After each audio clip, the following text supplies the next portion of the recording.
Hi everyone! So this video is our Color Wheel Study 2, and you will be finishing up your color wheel if you didn't do so already by making sure you have the primary colors, which are red, yellow, and blue, and that you have the secondary colors, orange, violet, and green on your color wheel and all done.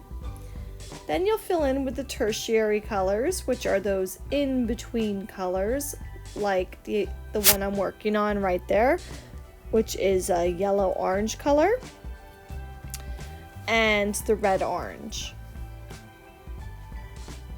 So you're going to want to make sure that you use 2 coats of paint. As you can see, I added 2 coats of paint on my warm colors before moving on to my cool colors. Also, notice how I'm holding the brush. I'm carefully painting the edges first and then filling in. You want to practice good hand control. You want to practice using the right amount of paint on your brush so there's not too much paint.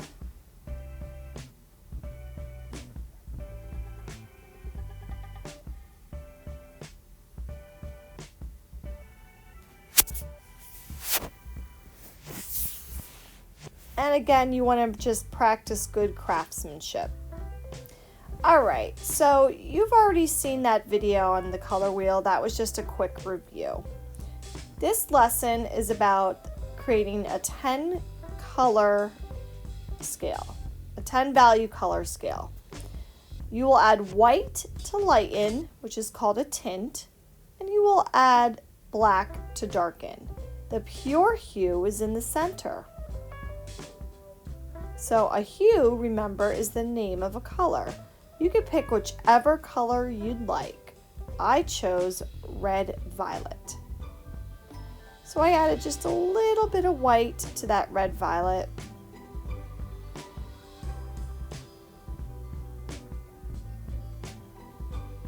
And now I'm going to add a little bit more.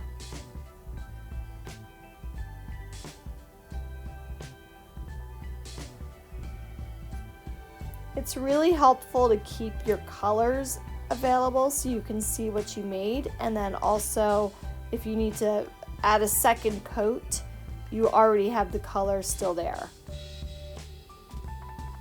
So keeping in mind what you want to paint, make sure you make enough of that color.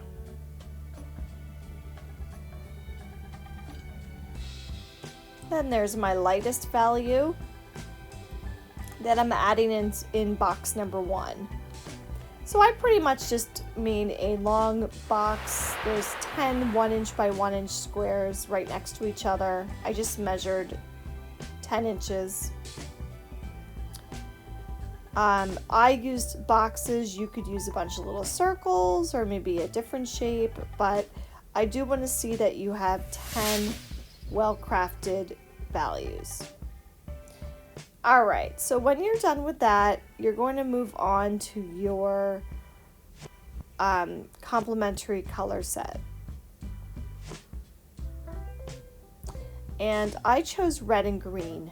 You're going to pick whichever one you want. You could do blue and orange, red and green, or maybe yellow and violet. Pretty much you're going to have one color on one end, one color on the other. So I have red on the top, green on the bottom. And then I'm just going to simply have mostly red, half red, a little bit of red as I move my way to green. The reason you'd want to do this is I want you to see that complementary colors, when mixed together, make browns and neutrals. Not just brown, but as you'll see, if I add a little bit of green to the red, it's going to make my red just a little bit more dull, almost like a brick red.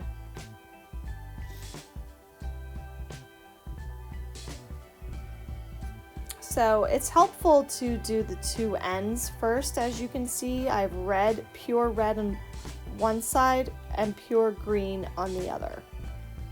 Now I added just a little bit of green to the red.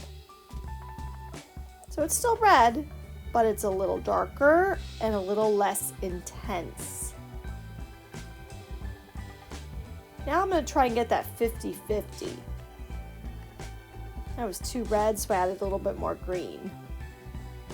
The goal here is that it's a brown. It's a nice brown.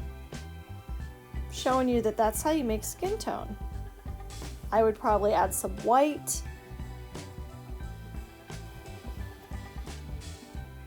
Maybe a little bit more yellow to make it a little bit orangier. All right, so now as you can see, I added a little bit more green so that it was mostly green and less red.